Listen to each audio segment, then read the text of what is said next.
Kita akan masuk kepada topik kita kedua pada pagi hari ini, yaitu SAGA and Basic Life Support in Critically Ill Infant and Children, yang akan dibawakan oleh Dr. Iren Yuniar, spesialis anak konsultan. Beliau merupakan staf pengajar Divisi Emergensi dan Rawat Intensif Anak di Rumah Sakit Cipto Mangunkusumo, dan juga merupakan UKK dari Emergensi Rawat Intensif Anak IDAI. Waktu dan layar saya persilakan kepada Dr. Iren. Terima kasih, Dr. Dono. Apakah suara saya terdengar? Suaranya terdengar jelas, Dok? Ya, baik. Assalamualaikum warahmatullahi wabarakatuh. Slide saya juga sudah terlihat ya, Dr. Dono? Jelas, Dok. Oh, ya, baik. Terima kasih. Salam sejahtera buat teman semua. Pada kesempatan kali ini, kami dari UKK Area Ikatan Dokter Anak Indonesia, sebelumnya saya mengucapkan terima kasih kepada Ketua Ikatan Dokter Indonesia dan juga Ketua Ikatan Dokter Anak Indonesia atas kesempatan yang diberikan. Jadi pada kesempatan kali ini kita akan belajar sama-sama mengenai segitiga asesmen gawat anak yang selanjutnya akan saya singkat menjadi SAGA dan dilanjutkan dengan belajar bantuan hidup dasar pada anak. Jadi yang akan kita pelajari pada pagi hari ini adalah sesudah kita mengikuti presentasi saya, kita diharapkan mampu melakukan penilaian kegawat daruratan anak dengan teknik SAGA, kemudian mampu melakukan tata laksana awal kegawat daruratan anak sesuai dengan penilaian SAGA, dan juga mampu melakukan bantuan hidup dasar pada anak. Nah, pertama kita akan belajar mengenai SAGA. Ini bukan suatu hal yang baru, tetapi bila tidak kita kerjakan, tentunya kita tidak akan dapat melakukannya, sehingga penilaian ini harus kita lakukan berulang-ulang untuk setiap anak. Di sini saya jelaskan dulu batasan usia anak, yaitu sesudah 1 bulan sampai dengan 18 tahun. Ya, ini dapat dilakukan untuk rentang usia tersebut. Segitiga asesmen gawat anak, yaitu suatu segitiga yang dipakai untuk penilaian cepat kegawat daruratan pada anak. Penilaian ini tentunya akan dilakukan dengan hanya melihat atau mendengar, jadi hanya dengan panca indera sebelum kita menyentuh pasiennya, melakukan pemeriksaan lebih lanjut. Ya, jadi kapan sih SAGA itu dikerjakan? Yaitu di awal. Sebaiknya dilakukan oleh dokter-dokter atau tenaga medis yang bekerja di triase atau di pintu masuk UGD. Ya, sesudah kita melakukan SAGA, selanjutnya adalah melakukan survei primer yang sering kita sebut sebagai ABCDE, yaitu airway, breathing, circulation, disability, dan exposure. Sesudah kita melakukan primary survey, selanjutnya kita akan lakukan secondary survey dengan pemeriksaan anak ini lebih lanjut, dilanjutkan juga dengan anamnesis yang terarah. Sehingga pada akhirnya kita bisa membangun suatu diagnosis banding, dan bila kita memerlukan pemeriksaan laboratorium atau pencitraan untuk menegakkan diagnosis kerja. Nah, sesudah kita melakukan SAGA, kita diharapkan mampu untuk memilah pasien, apakah pasien ini akan masuk ke dalam ruang merah atau yang kita sebut sebagai ruang resusitasi, atau ruang kuning, atau yang kita sebut sebagai kondisi stabil atau yang sering orang kenal sebagai false emergency, yaitu ada di ruang hijau. Satu persatu akan kita pelajari bersama-sama mengenai SAGA ini. Sesuai dengan bentuknya segitiga, tentunya ada 3 hal yang harus kita perhatikan dalam SAGA. Yang pertama adalah behavior, yang kedua adalah breathing, dan yang ketiga adalah body color.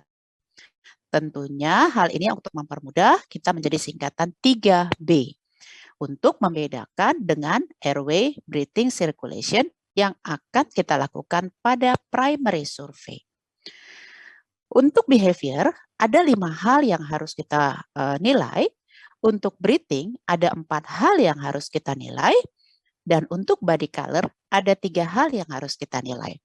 Oleh sebab itu, tentunya teman sejawat akan lebih dipermudah dengan mengingat 5, 4, 3 untuk 3B, untuk B, B, B. Baik, untuk yang pertama adalah penilaian dari behavior, kita akan melihat 5 hal. Singkatannya adalah TICLES, yaitu tonus, interactiveness, speech or cry, consolability, dan look or gaze. Dan ini adalah 5 hal yang akan kita bahas dalam behavior. Satu persatu, mari kita lihat apa yang akan kita nilai dalam pemeriksaan TICLES ini. Untuk pemeriksaan tonus, kita harus lihat apakah anak bergerak aktif, mempunyai tenaga untuk melawan pemeriksa, tonusnya baik atau lemah. Untuk interactiveness, kita akan melihat tingkat kesadaran anak, respon terhadap suara, apakah anak masih mau bermain dengan pemeriksa atau pengasuh. Untuk consolability, anak apakah mudah ditenangkan atau tidak, apakah dia terus menangis dengan gelisah. Untuk look or gaze, kita melihat apakah anak dapat memfokuskan pandangan penglihatannya pada pemeriksa atau tidak. Dan yang terakhir adalah speech or cry, kita harus melihat apakah anak menangis atau dapat berbicara dengan kuat, lemah, atau dengan suara yang parau. Berikutnya yang kita nilai adalah breathing. Ada 4 hal yang harus kita nilai dalam breathing ini. Yang pertama adalah suara napas. Tentunya kita semua tahu bahwa pada saat anak normal bernapas itu dengan suara napas yang lembut. Tetapi bila kita mendengar ada suara napas tambahan, kita sudah bisa menilai bahwa anak ini mengalami gangguan breathing. Kemudian juga kita bisa mengamati apakah ada retraksi. Retraksi dapat ditemukan baik di dinding dada, dan kita juga bisa melihat apakah ada napas cuping hidung. Kemudian kita akan melihat posisi dari anak tersebut. Apakah anak mau berbaring atau dia lebih senang dengan yang kita sebut sebagai tripod position dengan menyangga pada saat duduk dengan kedua tangannya. Yang terakhir yang kita nilai adalah body color untuk melihat sirkulasi. Ada 3 hal yang harus kita nilai, yaitu apakah anak pucat, apakah dia mengalami cyanosis, atau tampak kutis marmorata atau yang kita sebut sebagai mottled pada kulit anak. Dengan melihat 3 kondisi dalam segitiga ini, maka kita bisa mengklasifikasikannya menjadi 6 klasifikasi. Assessment pertama, bila kita melihat ada gangguan pada behavior, sementara breathing dan body color-nya aman atau normal. Dalam assessment 1, kita bisa mengkategorikan anak sebagai gangguan pada susunan saraf pusat atau ada gangguan metabolik. Untuk assessment yang kedua, bila terjadi pada gangguan breathing, sementara behavior dan body color-nya normal. Untuk klasifikasi ini kita bisa klasifikasikan sebagai respiratory distress. Untuk assessment ketiga, bila sudah terjadi gangguan behavior yang menyertai gangguan breathing, sementara body color-nya baik. Pada assessment ini kita bisa menilai atau mengkategorikannya menjadi respiratory failure. Untuk assessment berikutnya, bila terjadi gangguan hanya pada body color, sementara behavior dan breathing-nya baik. Pada assessment kali ini, kita akan mengklasifikasikan anak ini dalam compensated shock. Tetapi, bila terjadi gangguan behavior yang menyertai gangguan body color, hal ini kita bisa klasifikasikan sebagai uncompensated shock.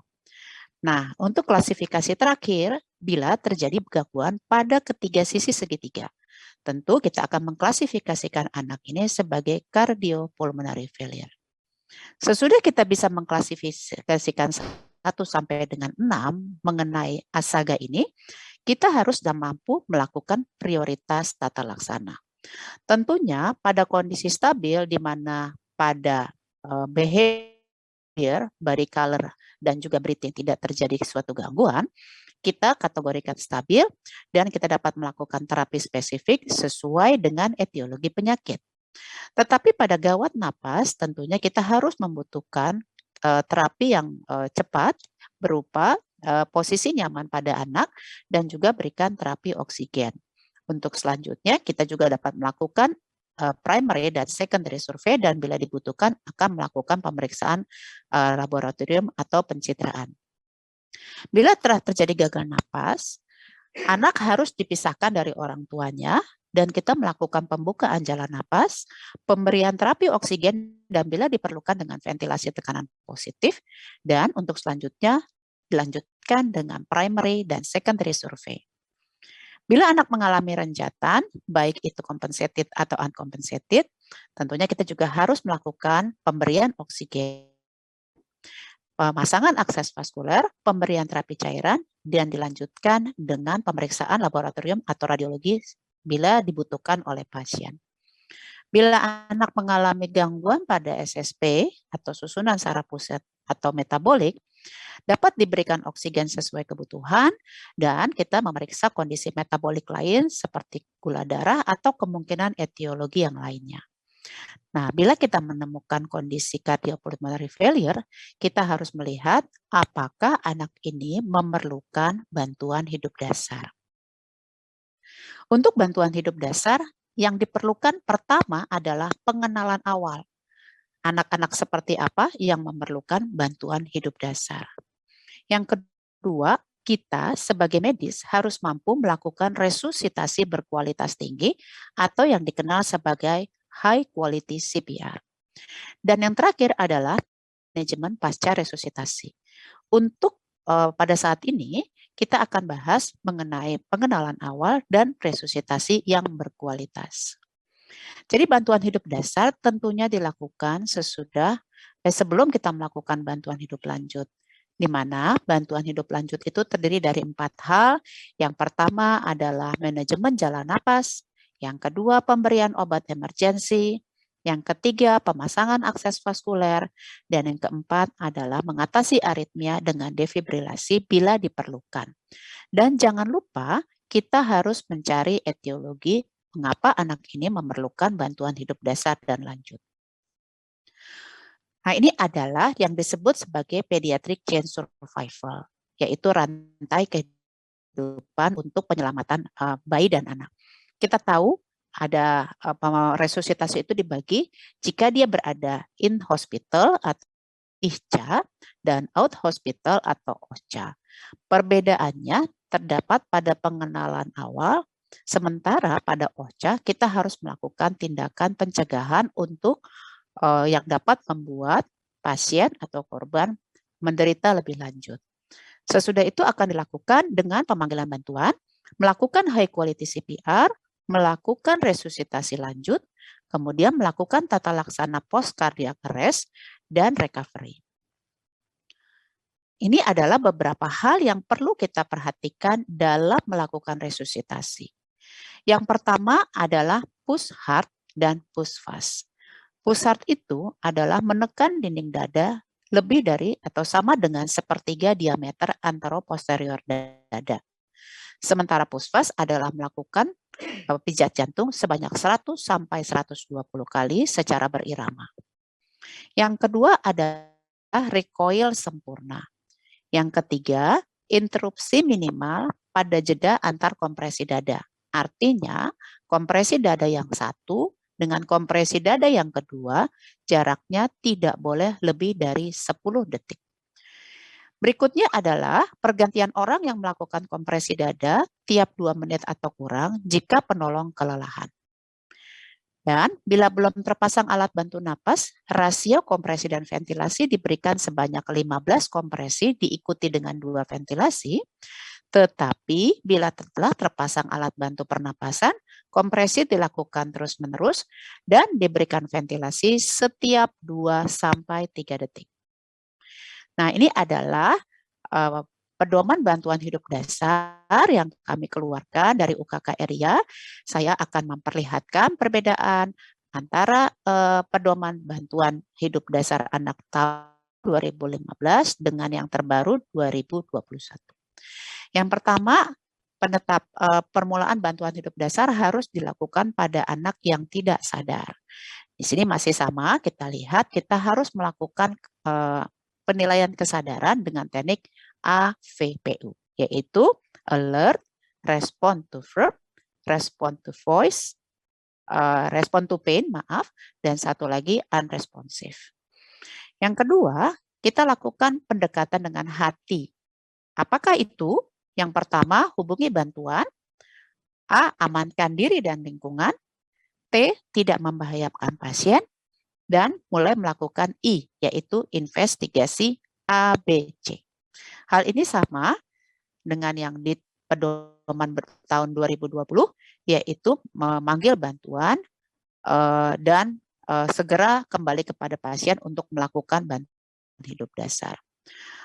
Pembukaan jalan napas masih sama dilakukan, tetapi pada saat ini kita tidak lagi melakukan teknik look, listen, dan feel. Tetapi yang harus kita nilai dengan cepat, apakah anaknya bernapas dengan tidak normal atau abnormal pernapasan seperti gasping atau tidak bernapas sama sekali. Bila tidak ada pernapasan, maka berikan 5 kali bantuan napas.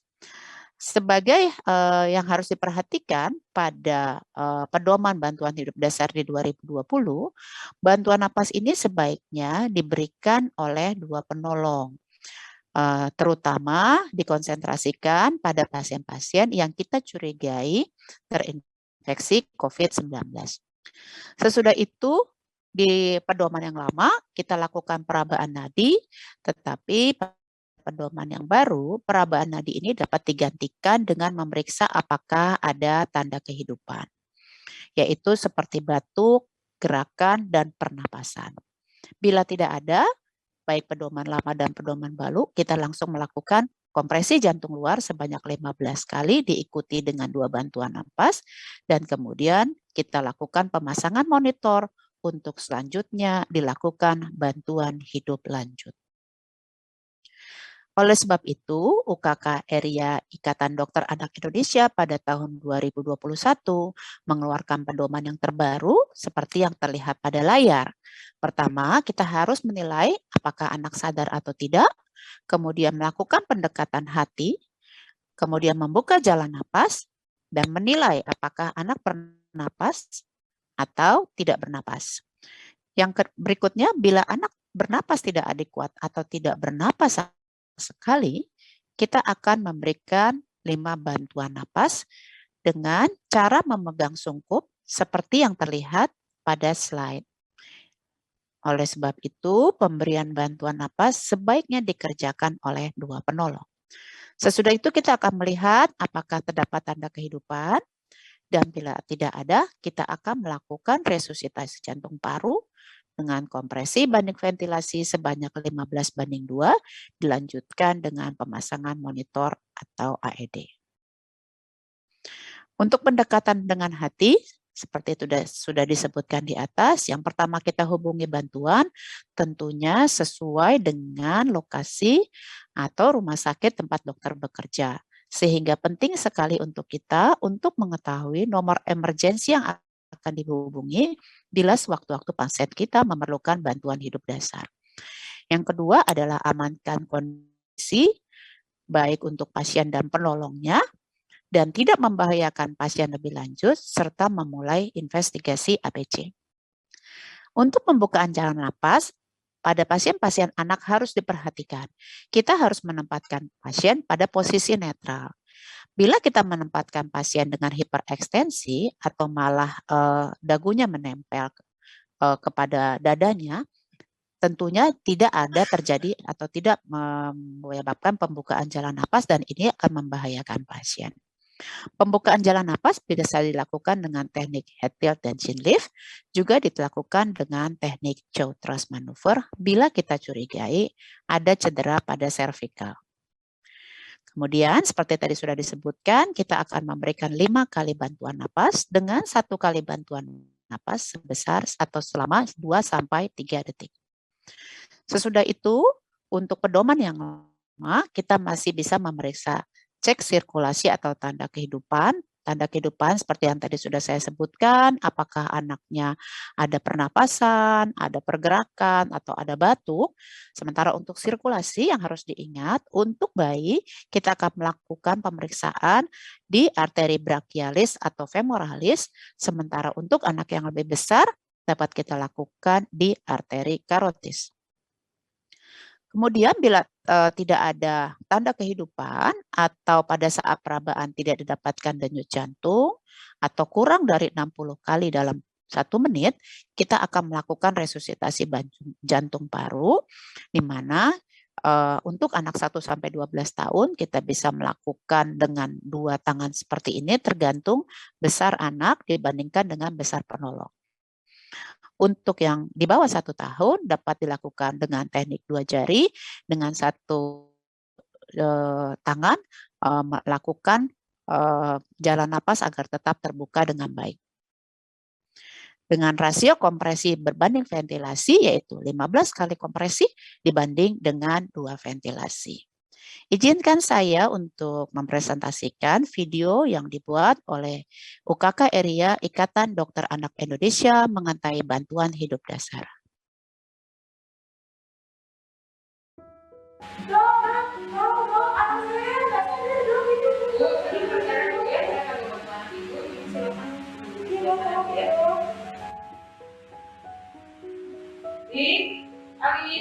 Ali.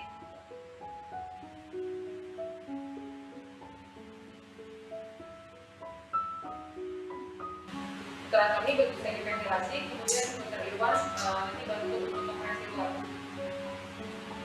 Nanti main dulu, pasti anaknya buka jalan nafas dengan kateter cedera.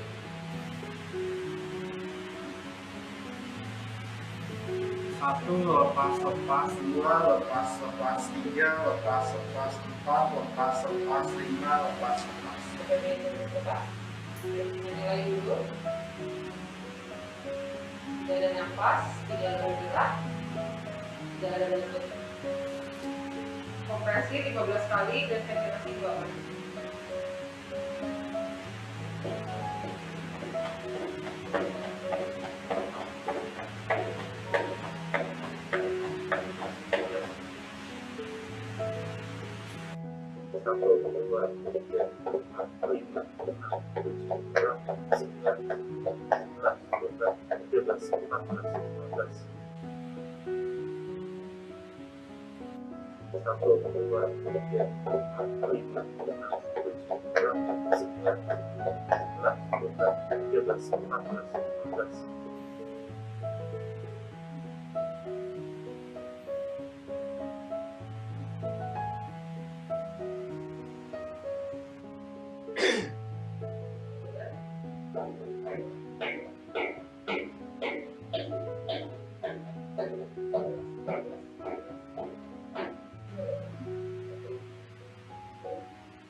Satu lagi yang harus kita perhatikan dalam bantuan hidup dasar adalah bila pasien kita mengalami obstruksi benda asing saluran napas.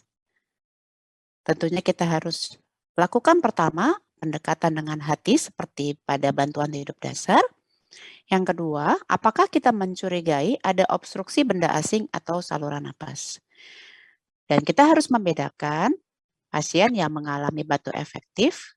Bila iya, kita akan bantu anak berikan semangat untuk batuk dan evaluasi kesadaran berkala.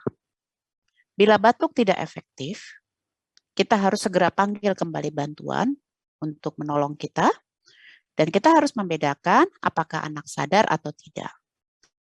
Bila anak sadar, kita harus lakukan back blows dan chest thrust untuk bayi, dan untuk anak, kita lakukan back blows dan abdominal thrust atau yang sering dikenal sebagai Heimlich maneuver. Bila anak tidak sadar atau dari yang sadar menjadi tidak sadar, kita akan berikan pembukaan jalan napas, memberikan 5 kali bantuan napas, dan lakukan resusitasi jantung paru. Yang harus diingat bahwa kita tidak diperkenankan melakukan blind finger swab. Ini adalah cara melakukan back close dan chest thrust pada bayi dan juga melakukan back close dan abdominal atau Heimlich maneuver pada anak. Sebagai kesimpulan, SAGA adalah suatu alat yang kita gunakan untuk menilai dengan cepat kedaruratan pada pasien. Jangan lupa yang kita nilai pada SAGA adalah BBB, Behavior, Breathing, Body Color, dengan mengingat 5, 4, 3. Kemudian kita diharapkan mampu melakukan assessment ke 6 kelompok atau klasifikasi SAGA dengan tata laksananya. Dan bila anak memerlukan bantuan hidup dasar, yaitu pada anak yang tidak sadar, pertama kita harus melakukan pendekatan dengan hati, dan kita melakukan algoritma bantuan hidup dasar seperti yang sudah disebutkan di atas, atau algoritma obstruksi jalan napas. Sekian dan terima kasih.